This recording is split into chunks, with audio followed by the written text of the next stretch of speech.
সুস্থ থাকুন প্রতিদিন। ভয়াবহ বন্যায় স্বাস্থ্য রক্ষার উপায় কী?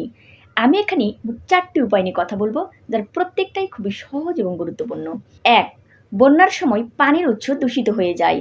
তাই অবশ্যই পানি ফুটিয়ে ঠান্ডা করে খাওয়া এবং গৃহস্থালী অন্যান্য কাজে ব্যবহার করার চেষ্টা করবেন।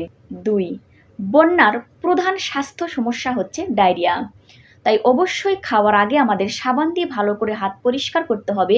এছাড়াও পায়খানা করার পর হাত সাবান দিয়ে ভালোভাবে পরিষ্কার করতে হবে। ৩.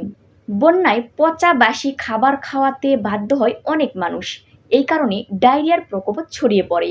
তাই অবশ্যই আমাদের সচেতন হতে হবে এবং আমাদের থালা বাসন বিশুদ্ধ পানি দিয়ে পরিষ্কার করে খাবার খেতে হবে। ৪. বন্যার সময় মলত্যাগের সতর্কতা জরুরি। যেখানে সেখানে কখনোই মলত্যাগ করব না। এতে করে আমাদের পেটের পীড়া বা কৃমির সংক্রমণ বেড়ে যায়। তাই অবশ্যই আমরা একটি নির্দিষ্ট স্থানে মলত্যাগের